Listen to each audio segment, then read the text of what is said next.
أما بعد أعوذ بالله من الشيطان الرجيم بسم الله الرحمن الرحيم سبحان الذي أسرى بعبده ليلا من المسجد الحرام إلى المسجد الأقصى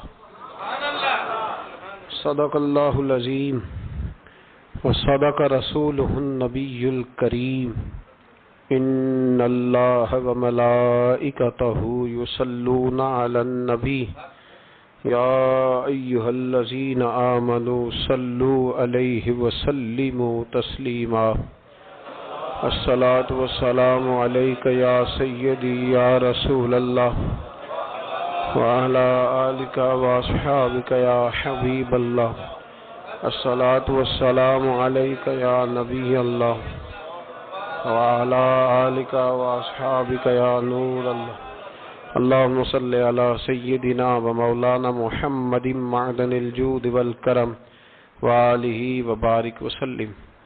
تمام تعریفیں حمد و ثنا اللہ تعالی جل مجدہ الکریم کے لیے، ہر قسم کے درود و سلام نبی اکرم نور مجسم شفیع معظم آقا کل ختم رسول دانا سبل احمد مجتبی جناب حضرت محمد مصطفیٰ صلی اللہ تعالی علیہ وسلم کی ذات والا صفات کے لیے حمد و صلات کے بعد اللہ کریم نے قرآن مجید میں فرمایا سبحان الذی اسری بعبدہ، پاک ہے وہ ذات جس نے اپنے بندہ خاص کو سیر کرائی، لیلا من المسجد الحرام الی المسجد الاقصی، رات کے کچھ حصے میں سیر کرائی اور مسجد حرام سے لے کر مسجد اقصی تک سیر کرائی۔ نبی کریم صلی اللہ علیہ وسلم کو اللہ نے بڑی ہی شانیں عطا فرمائی، بڑی عظمتیں عطا فرمائی۔ ان عظمتوں میں سے ایک بہت بڑی عظمت کا نام واقعہ معراج ہے۔ میرے بھائیوں، جب سے امت کے اندر خیالات تقسیم ہوئے ہیں، اپنی اپنی رائے لوگوں نے قائم کی ہے، تو کچھ ایسے ذہنوں نے بھی کچھ اختراعات ایسی بھی زمانے میں وضع کی ہیں، کہتے ہیں جی حضور کی تعلیمات زیادہ بیان ہونی چاہیے، نبی پاک کی شان بیان کرنے کا کیا معنی ہوا؟ یہ میلاد کا جلسہ، معراج کی محفل، حضور کی عظمتیں، شانیں، یہ کیوں بیان ہوتی ہیں؟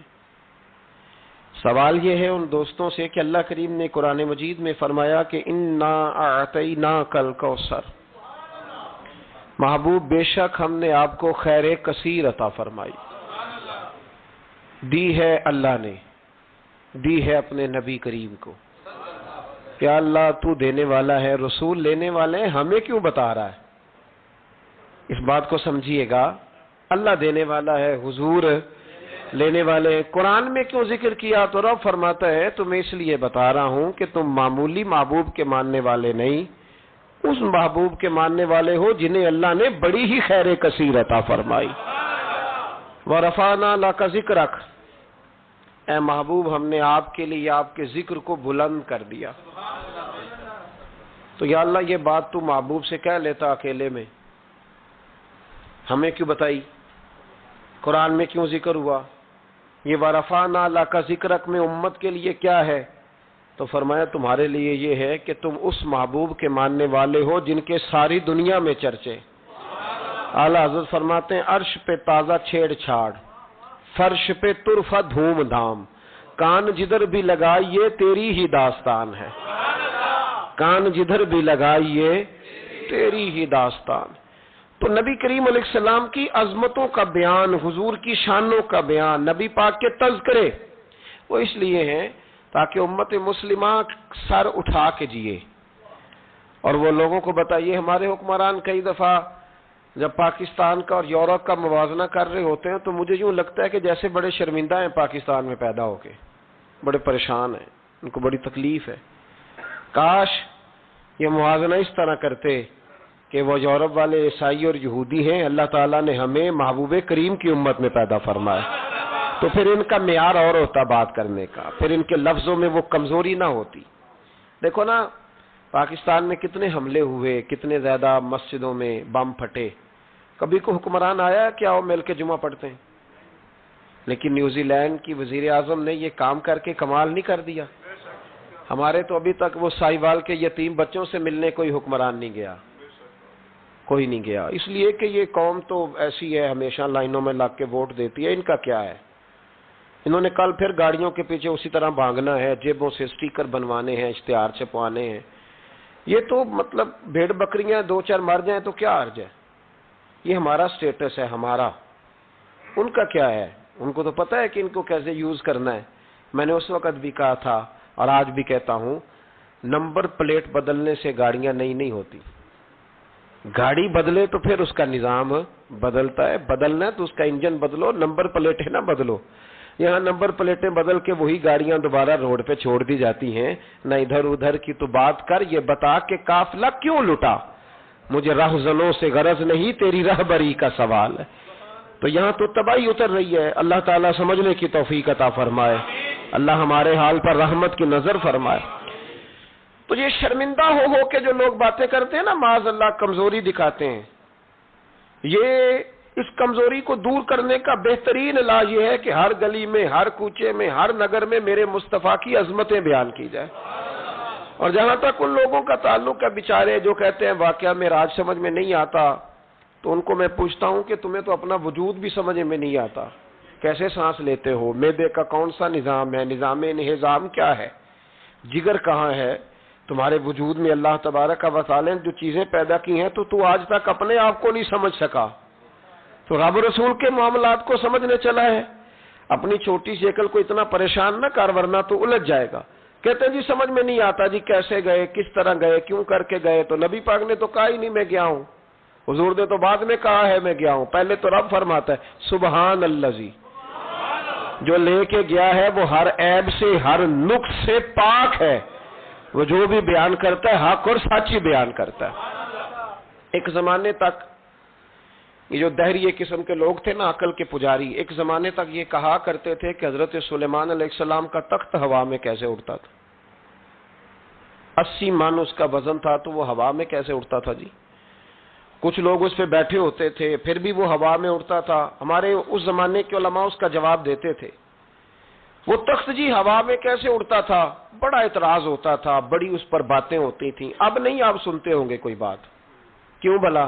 اب ہر روز جہاز اڑتا ہے اور اس تخت سے زیادہ وزن لے کے اڑتا ہے۔ 500 550 سواری ہوتی ہے، ہر سواری کا 2 من وزن بھی ہوتا ہے۔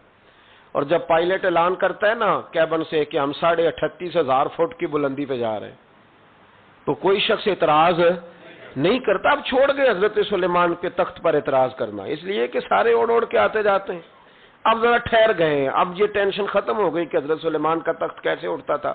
پھر ایک نیا اعتراض شروع ہو گیا، الم تر کیف فعل ربک باصحاب الفیل، کہ اتنا چھوٹا سا کنکر اور اتنا چھوٹا سا بابیل اور اتنے بڑے ہاتھی کو کنکر مارے تو اتنے سے کنکر سے ہاتھی کیسے مر جاتا ہے؟ بڑی پریشانی تھی بھئی، کنکر چھوٹا ہاتھی بڑا کیسے مر گیا؟ پھر اللہ نے فضل کیا تو بندوق کی گولی ایجاد ہو گئی۔ کہنے لگے نہیں پریشر سے لگے تو ہاتھی ماری جاتا ہے۔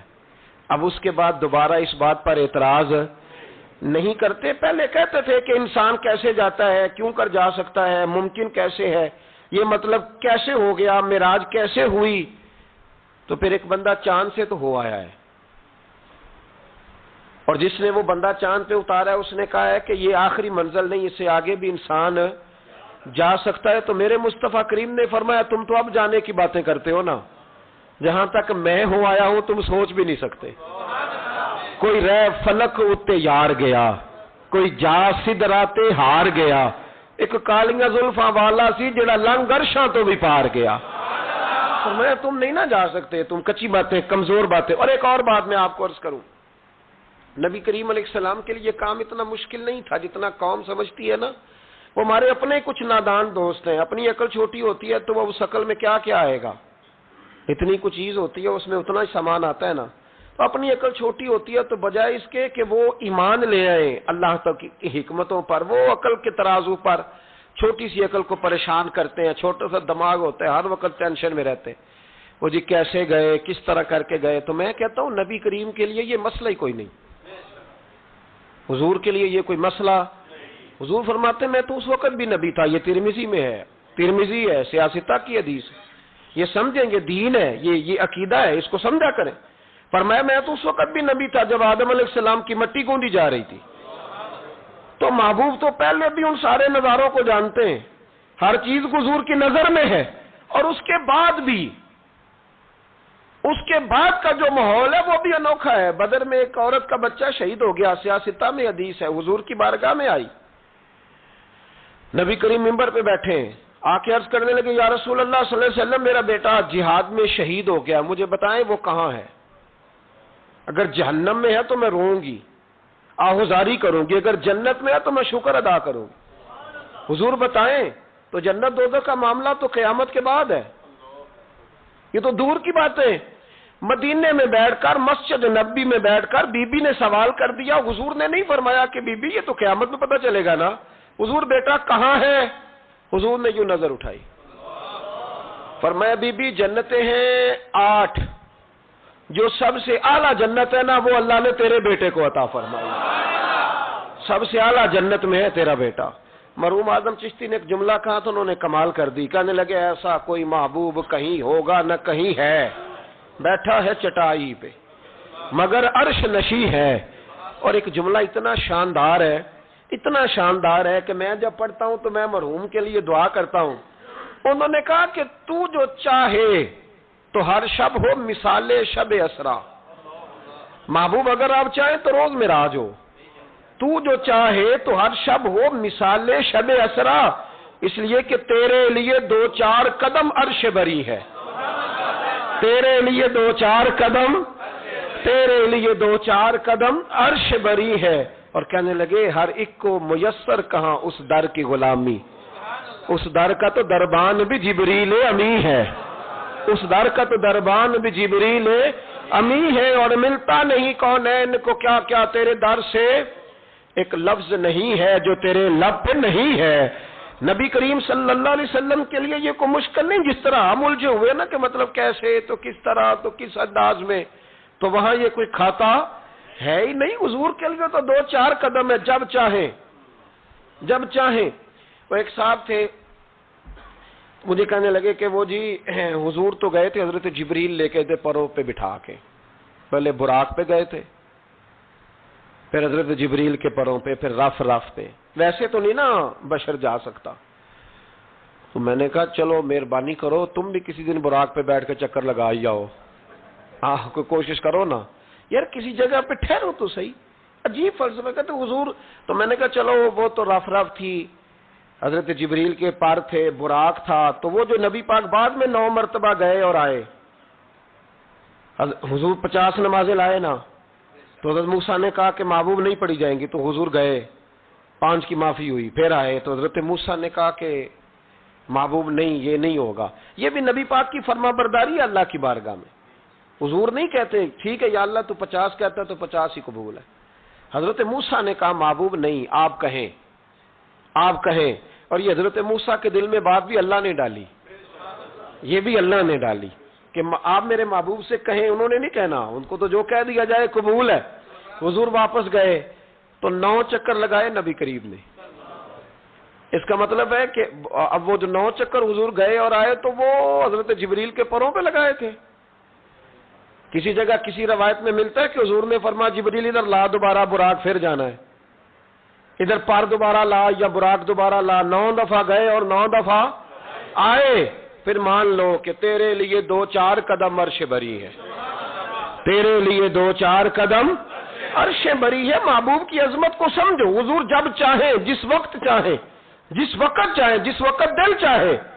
یہ تو میرے محبوب کا آنا جانا ہے، یہ تو رسول پاک کا آنا جانا ہے. حضور کا جب جی چاہے آئیں، جب جی چاہے جائیں. حضور نماز پڑھا رہے تھے، یہ صحیح مسلم کی حدیث ہے. مسلمانوں ساری زندگی آنکھیں کھول کے، دل کھول کے، خوشبو کی طرح مہک کر، پھولوں کی طرح تازہ تر و تازہ رہ کے زندگی گزارو، اس لیے کہ رب کریم نے تمہیں شانوں والا رسول عطا فرمایا ہے. طبیعتیں ٹھنڈی رکھو، مزاجوں میں سکون رکھو، خوش ہو جایا کریں حضور کا. آپ یقین کریں کسی جگہ محفل میلاد لکھا ہوتا ہے تو طبیعت ٹھنڈی ہو جاتی کہ یہاں میرے نبی کی نعتیں پڑھی جائیں گی. کسی جگہ محفل معراج لکھا ہوتا ہے تو طبیعت ٹھنڈی ہو جاتی ہے، یہاں حضور کا ذکر ہوگا. یہ نا اپنے دل میں شوق پیدا کریں. جو لوگ کہتے ہیں نا بڑے دکھ ہیں، تو وہ حضور کی نعت سن کے راضی ہونا سیکھیں، اللہ انہیں سکھ عطا فرمائے گا. جو کہتے ہیں بڑے پریشان رہتے ہیں تو وہ حضور کے درود و سلام سے راضی ہونا سیکھیں، اللہ سکون عطا فرمائے گا. سنگیو یاد رکھو، جو کہتے ہیں کہ دل بے قرار رہتا ہے، اپنے دل کو حضور کی تعریف سے جوڑ لے، رب تیرے دل کو سکون عطا فرمائے گا. خوش ہونا سیکھیں حضور کا نام سن کے، ٹھنڈا ہونا سیکھیں، طبیعتوں کو کلیجوں کو ٹھنڈا کرنا سیکھیں، اللہ راحت عطا فرمائے گا. لیکن اگر بحث ہی بحث کرنی ہے تو کیسے جی، کس طرح جی، کس حال میں. میں بڑی تنقید کرتا ہوں پیسے لینے والوں، طے کرنے والوں پر. کئی جگہ تکلیف بھی بڑی ہوتی ہے. ایک بندہ بڑی پیاری نعت پڑھ رہا تھا، بڑی پیاری، میں بھی سٹیج پہ موجود تھا. تو ایک صاحب سے میں نے کہا کہ یار آج تو مزہ آ گیا، کلام سننے کا لطف آ گیا. تو کہنے لگا اس نے 40,000 بھی لیا ہم سے. تو میں نے کہا یار ٹھیک ہے، اگر اس نے لے ہی لیا ہے نا تو تمہیں بحث کرنے کی کیا ضرورت ہے؟ جتنی اچھی وہ نعت پڑھ رہا ہے نا، میرے خیال میں 40,000 بھی تھوڑا ہے، اس کو زیادہ دینے چاہیے. اور اگر اس نے لے لیے، اب دے دیے، تو اب بحث کرنے کی کیا ضرورت ہے؟ اب تو مزہ لینا چاہیے کہ میرے نبی کا ذکر کر رہا ہے. وہ جو لے دے رہا ہے وہ اللہ اس سے حساب لے لے گا نا خود ہی قیامت میں. یہ ہم بھی شکوہ کرتے ہیں، سمجھانے کی کوشش کرتے ہیں، لیکن ان شکووں میں آ کے ہم نے نعت تو نہیں نہ چھوڑ دینی، حضور کا ذکر تو نہیں نہ چھوڑ دینا. اب اس کے نیچے آ کے وہ اپنا ذائقہ لینا. تو میں نے پہلے بھی آپ کو بتایا تھا، پھر بتاتا ہوں.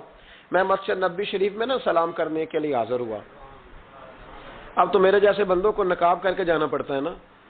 اس وقت ذرا جلدی چلے جایا کرتے تھے، موقع مل جاتا تھا. تو میں نا بابو سلام سے داخل ہوا تو ایک بابا جی بڑے سادے سے، پگڑی بھی سادی، طبیعت بھی سادی، تو اپنی موج میں وہ جا رہے ہیں.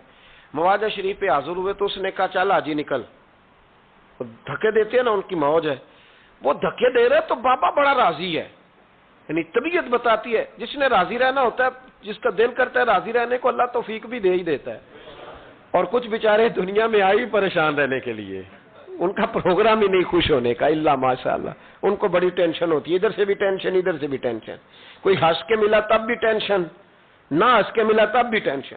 پریشان ہی رہتے ہیں، مزاج بن جاتا ہے. بابا جی بڑے فریش تھے، بڑی طبیعت ٹھنڈی. اس نے دھکے دیے، کہ چل حاجی اللہ. تو بابا پتہ کیا کہتے تیری خیر ہوئے پہرے دارا، اے روزے دی جالی چوم لین دے. تو وہ کہتے چل نکل. کہتا تیری خیر ہوئے پہرے دارا، روزے دی جالی چوم لین. میں نے اس بابا جی سے بڑی تربیت لی. میں جب بھی ان کو یاد کرتا ہوں میرا دل بڑا ٹھنڈا ہوتا ہے. وہ پھر اس نے تیسرا دھکا دیا، چل نکل. پاپا پھر کہتا تیری خیر ہوئے پہرے دارا، روزے دی جالی. اور وہ بندہ بالکل عربی النسل تھا جو دھکے دے رہا تھا. باہر نکلے، مجھے بھی دھکا دیا بابا جی کو. ہم باہر نکلے تو میں کہا بابا جی انہوں کو تو تہاڈی بھی سمجھ آتی سی. کہندا پتر مینوں بھی پتہ ہے، میں تے اپنا رانجھا پہ راضی کردا تھا، اور مینوں پتہ ہے انہوں نہیں سمجھ آ رہی. مینوں پتہ ہے انہوں کی پتہ، میں تے پنجابی چ لگا اپنا. تو بھئی جس نے رانجھا راضی کرنا ہے نا، اس نے رانجھا راضی کر ہی لینا ہے. میں نے ایسے لوگ بھی دیکھے ہیں جو چھوٹے سے بچے کو کھڑا کر کہتے ہیں بیٹے مولا یا صلی اللہ علیہ وسلم آتا ہے، چل سنا میرا پتر. وہ بچے نے اس کو قصیدہ سنایا تو بابا جی 10 روپے دے کے اپنا رانجھا راضی کر کے نکل گئے. جس نے اعتراض کرنا ہے وہ سارا دن اسی چکر میں پڑا ہوا ہے، نے 50 لیا ہے، اے 40 لیں دینا. او بھائی تو جو لیتا ہے نا تو اس کو جان چھوڑ. تو یہ دیکھ کے تیرے محبوب کا ذکر کرتا ہے نا، تو رسول اللہ کی بات سن. اب سننا تو انہی سے ہے نا. ہم دعا کرتے ہیں اللہ انہیں بھی توفیق ہدایت عطا کرے، یہ پیسے لینے والے سیانے ہو جائیں. اور سارے لیتے بھی نہیں، تو ان سے سن لیا کر جو نہیں لیتے. سن تو صحیح نا، اپنا رنجا تو راضی کرنا، شوق تو بیدار کر، طبیعت میں ٹھنڈک تو پیدا کر. میرے رسول کریم علیہ السلام کی جو شانیں ہیں، حضور کی جو رفعتیں ہیں، نبی پاک کی جو بلندیاں ہیں، رسول پاک کی جو حضور کو اللہ نے اکرام دیا ہے، وہ گلاب کی طرح طبیعت کو مہکا دیتا ہے. جب ہم چیزیں پڑھتے ہیں تو طبیعت ٹھنڈی ہو جاتی. ہمارے حضرت صاحب کا طریقہ تھا، کوئی حضور کی شان والی روایت پڑھتے نا تو رات کو کتاب پہ نشانی لگا لیتے، اور صبح نا وہ کتاب پکڑی ہوتی تو کہتے ادھر آ بھائی یہ دیکھ کیا لکھا ہے قاضی ایاز صاحب نے، یہ دیکھو کیا لکھا ہے کہ نبی کریم علیہ السلام نے فرمایا اللہ تعالیٰ قیامت کے دن میری سفارش پڑھنا 70,000 امتیوں کو بغیر حساب کتاب ہی جنت میں داخل کر دے. یعنی ان سے کھڑا کر کے پوچھے گا بھی کوئی نہیں کہ کیا کیا، کیا 70,000 بغیر حساب کتاب. یہ دیکھو کتنی شان والی بات. تو وہ ٹھنڈا کرنا چاہتے تھے نا اپنے دل کو، تو ان کے دل ٹھنڈے ہو جاتے تھے. ایک بات سننا تو طبیعت پھولوں کی طرح مہک جاتی. ایک حدیث پڑھتے تھے تو اسی کے سکون میں رات کو سو جاتے تھے. پروگرام بنائے کہ حضور کی جب تعریف ہو، جب موقع ہو تو پھر طبیعت ٹھنڈی ہو. سنیں، میں نے کہا 2-4 قدم عرش بری ہے. نبی کریم علیہ السلام نماز پڑھا رہے تھے. ظہر کی نماز تھی یا عصر کی نماز تھی، صحیح مسلم میں موجود ہے. حضرت ابو ہریرہ فرماتے ہیں نماز پڑھاتے پڑھاتے نبی پاک نے قدم آگے کیا. نماز پڑھاتے پڑھاتے قدم آگے کیا اور یوں ہاتھ اٹھایا پھر واپس کر لیا.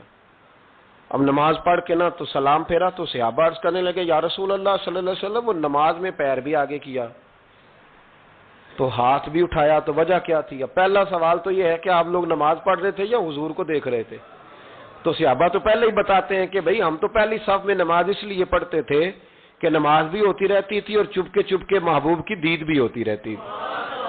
حضور سے پوچھا یا رسول اللہ، وہ نماز پڑھتے پڑھتے قدم آگے بڑھایا آپ نے تو پھر پیچھے کر لیا، کیا تھا؟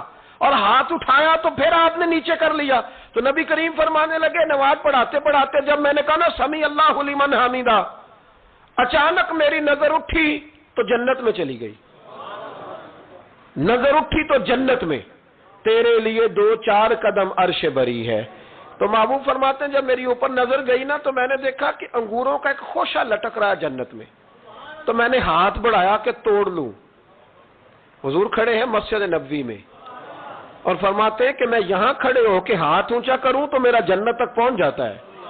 فرمایا میرا ارادہ ہوا کہ وہ خوشہ جنت کا توڑ لوں، اور ذرا میں نے پیر آگے بڑھایا ہی تھا تو میرے دل میں خیال آیا کہ جنت راز ہے تو راز ہی رہنی چاہیے.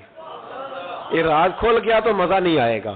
تو میں نے پھر وہ ہاتھ واپس کر لیا. صحابہ کہتے ہیں جب نبی کریم نے یہ بیان کیا تو ہمارے چہرے نے تجسس سے کھیل اٹھے. تجسس سے ہم کوئی بات اور بھی سننا چاہتے تھے. تو محبوب فرمانے لگے اگر میں وہ خوشہ توڑ کے لے آتا اور تمہیں دے دیتا، تم قیامت تک بھی کھاتے رہتے تو تم سے ختم نہیں ہونا تھا. یہ صحیح مسلم کی حدیث ہے. او بھائی، میرے رسول کریم کے واقعہ معراج پہ شکوہ کرنا، کہنا سمجھ میں نہیں آتی کیسے گئے تھے. تو جو چاہے تو ہر شب ہو مثال شب اسرا. نبی کریم صلی اللہ تعالی علیہ وسلم فرماتے میں ام ہانی کے گھر میں سویا ہوا تھا، کوئی آنے والا آیا، اس نے مجھے جگایا.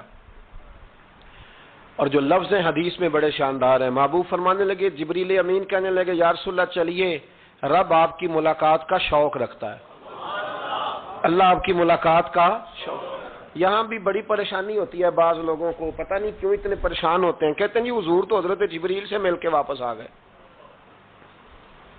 حضرت جبریل سے مل کے نا نبی کریم واپس آ گئے. مجھے اس بات کی سمجھ نہیں آتی کہ اگر حضور اللہ سے مل لیں تو کسی بندے کا اس میں نقصان کیا ہے؟ کوئی کیا مطلب ٹینشن کس بات کی ہے؟ اتنی پریشانی، اتنی موٹی کتابیں لکھ دی کہ نبی پاک نے اللہ کو نہیں دیکھا، حضرت جبریل سے ملاقات کر کے حضور واپس آ گئے. یعنی میں سمجھنا چاہتا ہوں، میری سمجھ میں آیا نہیں. میں نے بڑی عقل دوڑائی ہے کہ اگر حضور اللہ کو مل لیں، ملاقات ہو جائے، قرآن کہتا ہے وجوہ یومئذ ناظرہ الی ربہا ناظرہ، قیامت کے دن چہرے چمکیں گے اس لیے کہ اپنے رب کا دیدار کریں گے. میں بھی کروں گا انشاءاللہ، آپ بھی کریں گے. کہاں چہرے چمکیں گے اس لیے کہ مومن اپنے رب کا دیدار. وہ میرے بھائی اگر ہر مومن دیدار کر سکتا ہے، اور قرآن کہتا ہے نبی کریم علیہ السلام اگر اللہ کریم کا دیدار کر کے واپس آئیں تو اتنی زیادہ پریشانی علامہ صاحب کو، شیخ کو اتنی ٹینشن، اتنے زیادہ وہ آوازار ہوئے کہ اتنی موٹی کتاب لکھ دی اور ادھر سے دلیل لائے کھینچ کے، ادھر سے دلیل لائے. اللہ کا تو ادراک ہی کوئی نہیں کر سکتا، دیکھ ہی کوئی نہیں سکتا، ممکن ہی نہیں تھا. حضور تو گئے تھے تو جبریل سے ملنے. تو میں نے کہا آپ کو غلطی لگ گئی. وہ اس لیے کہ شیخ محقق شاہ عبد الحق صاحب محدث دہلوی رحمۃ اللہ لکھا ہے کہ کسی نبی کے پاس حضرت جبریل صرف 11 مرتبہ ہے، اور کسی پیغمبر کے پاس 21 مرتبہ ہے، کسی کے پاس 30 مرتبہ ہے. اور نبی کریم علیہ السلام کی بارگاہ میں حضرت جبریل امین نے 24,000 مرتبہ حاضری دی ہے. 24,000 مرتبہ، 24,000 مرتبہ ہے حضرت جبریل. تو حضرت جبریل تو روز سویرے یہاں ہوتے تھے، ان کو ملنے جانے کے لیے اتنی محنت کرنے کی کیا ضرورت؟ وہ تو روز کھڑے ہوتے تھے. بلکہ علامہ صفوری نے ایک بڑی شاندار بات لکھی ہے. یہ تو نبی کریم کی بات ہے نا, مولا علی شیر خدا. آپ فرماتے ایک دن حضرت جبریل علیہ السلام نا انسانی شکل میں, جب حضور نے فرمایا نا کہ میں علم کا شہر ہوں, علی اس کا دروازہ ہے, تو فرماتے ہیں جب یہ روایت حضور نے یہ حدیث بیان فرمائی تو حضرت جبریل انسانی شکل میں نا حضرت علی شیر خدا کے سامنے آ کے کھڑے ہو گئے. حضرت جبریل امین علیہ السلام کھڑے ہوئے اور فرمانے لگے, علی سنا ہے علم کے شہر کے آپ دروازے ہیں. تو مولا علی فرمانے لگے, مصطفیٰ کریم نے فرمایا ہے. تو کہا اچھا پھر اگر آپ علم کے شہر کے دروازے ہیں تو بتائیں بھلا اس وقت حضرت جبریل کہاں ہیں؟ کہتے ہیں جو تو جبریل کو ملنے گئے تھے تو حضرت جبریل مولا علی کے سامنے کھڑے. کہنے لگے بتائیے اس وقت حضرت جبریل کہاں ہے؟ تو مولا علی شیر خدا, جب آپ اپنے بڑے کو کوئی بات بتائیں گے نا جن کا ادب کرنا ہو اپنے بزرگ کو, تو پھر آپ فٹافٹ نہیں کہہ دیں گے آپ کو پتہ ہی نہیں. یہ مسئلہ ہے, بزرگوں کو آپ نے کوئی بات سمجھانی ہو تو الفاظ کا چناؤ, اور یہ بھی ہمیں شیر خدا نے ادب بتایا ہے. الفاظ کا چناؤ شاندار ہونا چاہیے, لفظ بڑے زبردست تشکیل پانے چاہیے, جملوں کی ترتیب بڑی مؤدبانہ ہو. حضرت جبریل امین نے پوچھا کہ بتائیے علی اس وقت حضرت جبریل کہاں ہے؟ تو حضرت مولا علی شیر خدا نے پہلے اوپر دیکھا, میری طرف دیکھنا, پہلے اوپر دیکھا, پھر نیچے دیکھا, پھر پیچھے دیکھا, پھر آگے دیکھا, دائیں دیکھا, بائیں دیکھا. یہ نہیں فرمایا کہ آپ جبریل ہیں, وہ تو انسانی شکل میں تھے نا. جملے دیکھیے, ادب دیکھیے, طریقہ دیکھیے بات کرنے کا.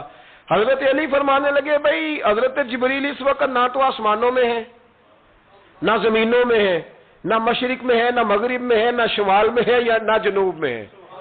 فرمانے لگے جی وہ اس وقت کہیں بھی نہیں ہے. پھر بھی فوراً نہیں کہا کہ آپ خود ہی تو ہیں, یہ نہیں فرمایا. کہنے لگے یا آپ جبریل ہے یا میں جبریل ہوں, دونوں میں سے ایک جبریل ہے, اب فیصلہ کر لیں. تو حضرت جبریل مسکرائے, تر دامنی پہ شیخ ہماری نہ جائیے, ہم تو دامن نچوڑ دیں تو فرشتے وضو کریں. حضرت جبریل مسکرائے اور فرمانے لگے آپ تو ولی ہیں, جبریل تو میں ہی ہوں. آپ تو ولی ہیں, جبریل تو, او بھائی یہ حال ہے ان کے غلاموں کا, یہ حال ہے ان کے غلاموں کا, تو میری سرکار کا عالم کیا ہوگا. کہتے ہیں جی حضور گئے اور مل کے نا حضرت جبریل سے تو واپس آ گئے. تو میں نے کہا اب نہ پریشان ہو, اگر حضور اللہ سے میل بھی لے تو آپ کا فائدہ ہی ہے, نقصان کوئی نہیں. آپ کا کوئی نقصان ہے, کوئی نقصان نہیں. نبی کریم علیہ الصلوۃ والسلام تو فرماتے ہیں جب رب کریم نے کہا نا السلام علیکہ ایھا النبی, معراج کی رات, السلام علیکہ, یہ جو تحیات آپ پڑھتے ہیں یہ معراج کا تحفہ ہے. جب کہا نا السلام علیکہ ایھا النبی, اے نبی آپ پر سلامتی ہو. حضور فرماتے ہیں رب نے میرے سامنے مجھے بٹھا کر کہا, سامنے, یا رسول اللہ آپ نے رب کو دیکھا؟ فرمایا رأیت ربی بأحسن صورۃ, میں نے رب دیکھا ہے اور بڑی سونی صورت میں دیکھا ہے, بڑی سونی صورت میں سامنے بٹھا کے کہا السلام علیکہ ایھا النبی ورحمۃ اللہ وبرکاتہ, محبوب آپ پر سلام ہوا میرے نبی, رحمت ہو, برکت ہو.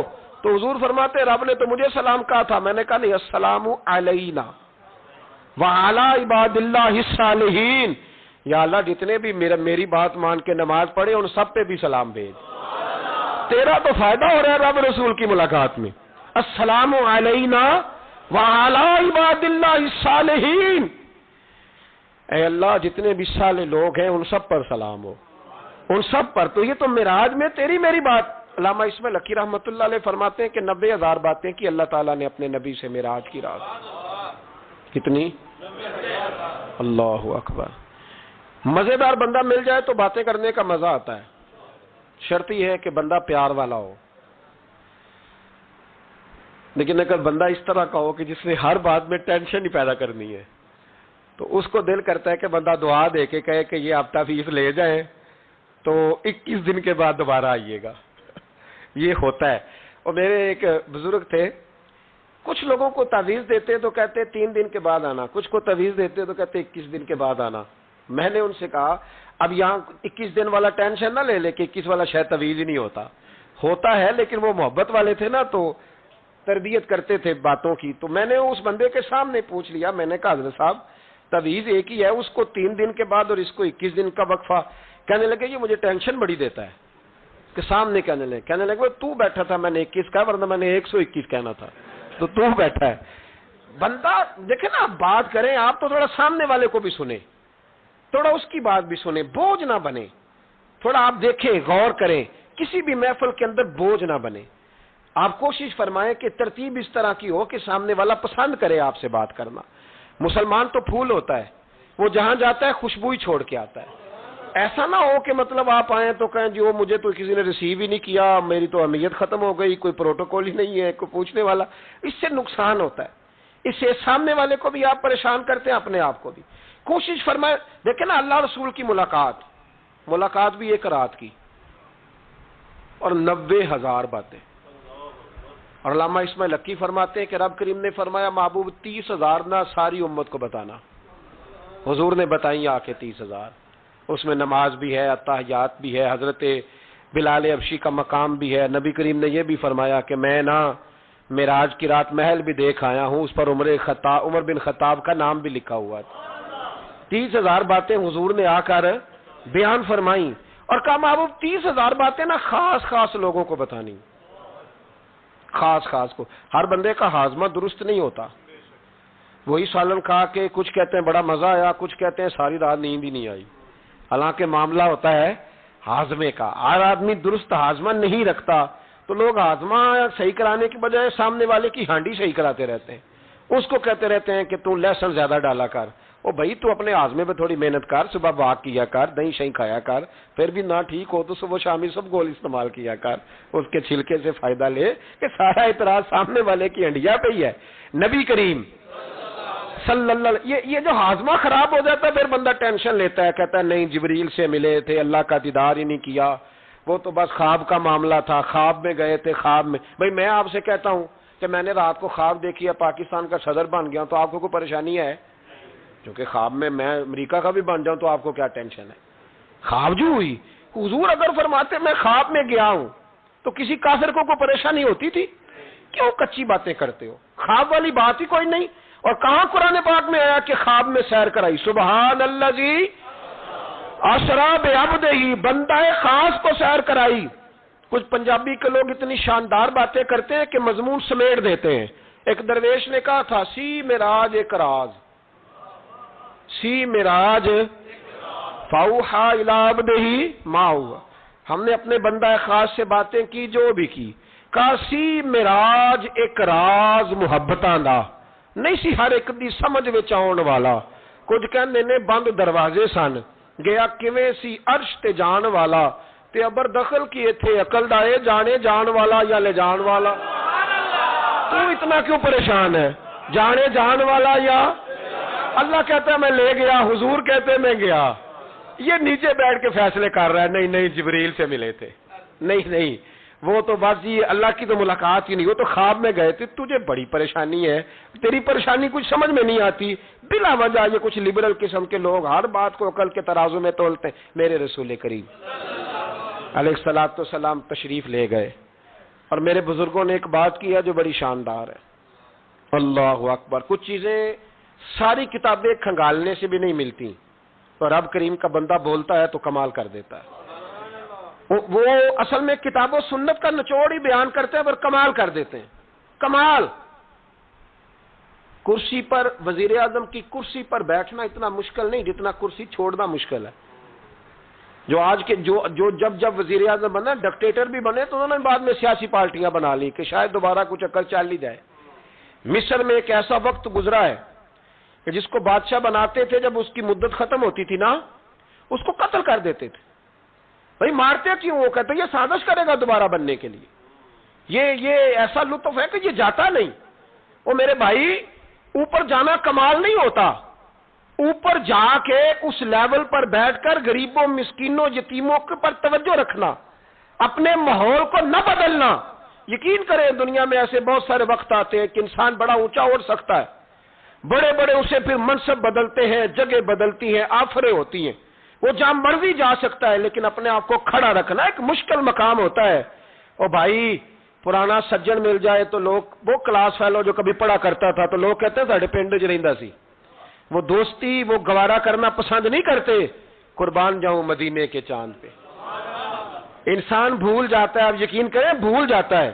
جب وہ کھڑا ہوتا ہے نا بارسلونا کے ایئرپورٹ پہ، اور جب وہاں اس کا انٹرویو لیا جاتا ہے، جیو والے وہاں پہنچتے ہیں، مانچسٹر کے اڈے پر جب وہاں ایکسپریس نیوز پہنچ کے پوچھتی ہے کہ آپ کو کیسا لگا یہ دورہ، وہ کہتا ہو میں پتہ نہیں کون سی ہستی ہو گیا ہوں. پھر لوگ بات کرتے ہیں تو جملوں میں یوں لگتا ہے کہ تکبر چھلکتا ہے. بڑا مشکل ہے اونچا اڑنے کے بعد غریبوں کو مسکینوں کو یاد رکھنا. اور حضور تو اس جگہ گئے تھے جہاں ایک تجلی دے کر حضرت موسیٰ علیہ السلام جیسے پیغمبر بے ہوش ہو گئے. حضور فرماتے جب میں گیا تو ادھر بھی نور تھا، ادھر بھی نور تھا، آگے بھی نور تھا، پیچھے بھی نور تھا. ایک تجلی گری، لوگ پریشان ہو گئے. ایک تجلی گری تو حضرت موسیٰ کلیم ہر چیز بھول گئے. اور حضور فرماتے ہیں نور کے حالے تھے، آگے بھی پیچھے بھی دائیں بھی. اس نور کی تجلیوں میں بٹھا کر عرش کے مالک نے جب پوچھا کہ محبوب کوئی بات کر، حضور فرماتے ہیں مجھ سے نہیں بھولا گیا. میں نے کہا یا اللہ میرے غریب امتی، یا اللہ گناہگار ہیں، یہ بھول جائیں گے، غلطیاں کر بیٹھیں گے، مہربانی فرما. تو محبوب فرماتے ہیں رب کریم نے فرمایا وَلَسَوْفَ يُؤْتِيكَ رَبُّكَ فَتَرْضَىٰ. محبوب اگر تو یہاں نہیں نہ بھولا ہم بھی تجھے ناراض نہیں کریں گے، تجھے اتنا دیں گے کہ تو ہم سے راضی ہو جائے گا. تو راضی ہو جائے گا بھائی، راضی ہو جائے گا. میرے نبی کریم علیہ السلام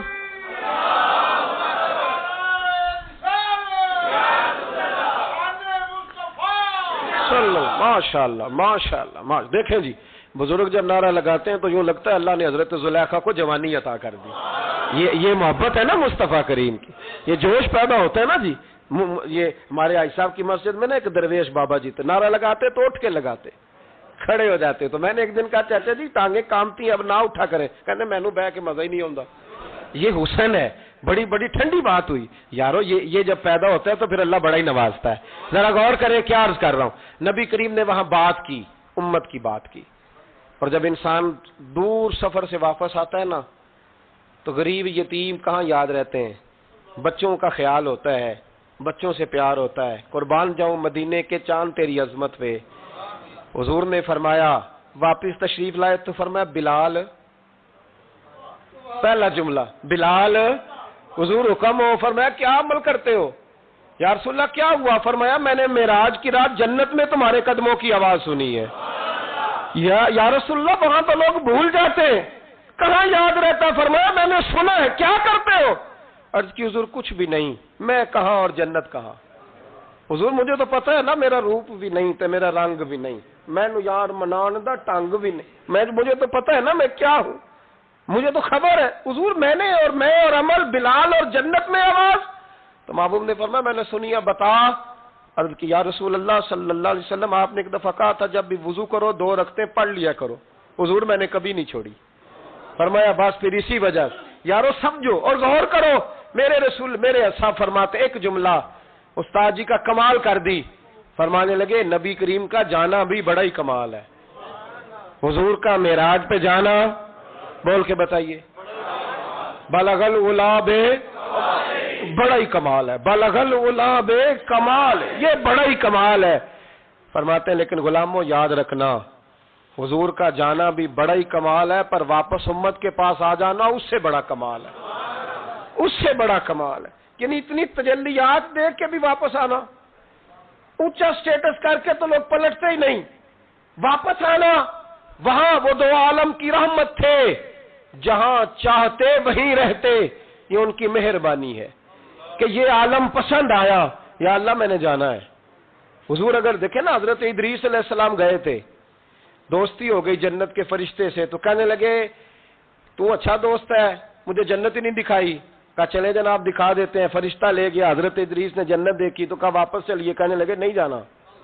کہا وجہ؟ فرمایا رب فرماتا ہے جو یہاں آئے گا ہم فیہا خالدون، اسی میں رہے گا، تو یہیں رہنا ہے. تو کہا یا اللہ یہ تیرا بندہ تو آ کے کہتا ہے واپس ہی نہیں جانا. تو رب کریم نے فرمایا یہ آیا بھی میری توفیق سے تھا، اور اب جو کہہ رہا ہے وہ بھی میری توفیق، اسے رہنے دو. تو بھائی حضور نے تو جنت کا مالک دیکھا، جنت بنانے والا رب دیکھا، لیکن پھر بھی فرمایا کہ میں نے واپس، اس لیے کہ میں نہ گیا تو میرے بلال کا کیا بنے گا، میں نہ گیا تو ابو بکر رات کو کیسے سوئے گا، میں لوٹ کے نہ گیا تو عمر کے دن کیسے گزریں گے. فاطمہ وقت کیسے گزارے گی، کیسے حسن اور حسین رہیں گے؟ میں لوٹ کر واپس نہ گیا تو قیامت تک جو امتی گنبد خضرا پہ دکھ سنانے آئیں گے، ان کا کیا بنے گا؟ انہیں تسلی کون دے گا؟ کون گنبد کو دیکھ کے اپنی آنکھیں ٹھنڈی کرے گا؟ میں نے لوٹنا ہے۔ وہ دو عالم کی رحمت تھے، وہ جہاں چاہتے وہیں رہتے۔ یہ تو ان کی مہربانی ہے کہ یہ عالم پسند آیا۔ بلغ العلا بے کمال ہی، بلغ العلا بے کمال، کشف الدجا بے جمال، حسنت جمیع خصال ہی، کیونکہ صلو علیہ صلو علیہ یہ جو معراج کی رات آ رہی ہے نا، ساری رات نعتیں سن کے گزارنے کی کوشش کریں اور یہ مزہ لیں، دل ٹھنڈا کریں کہ ہم نے حضور علیہ السلام کی تعریف سننی ہے ساری رات۔ کوئی نہ کسی محفل میں جا سکے تو وہ ٹیپ ریکارڈر پہ سن لے، جہاں اسے موقع ملے وہ سنے، اور کوشش کرے رات اللہ اللہ کر کے گزرے، اور سویرے روزہ رکھنے کی کوشش کرے رجب شعبان میں۔ اور یہ کوئی مخصوص نہیں کہ 27ویں کا رکھنا ہے، جب دل کرے رکھیں۔ ممکن ہو سکے تو روزے رکھیں، اور یہ بھی ممکن ہو سکے میرے بھائی تو درود پاک زیادہ پڑھیں۔ اللہ تعالیٰ توفیق عطا فرمائے۔ آخر دعوانا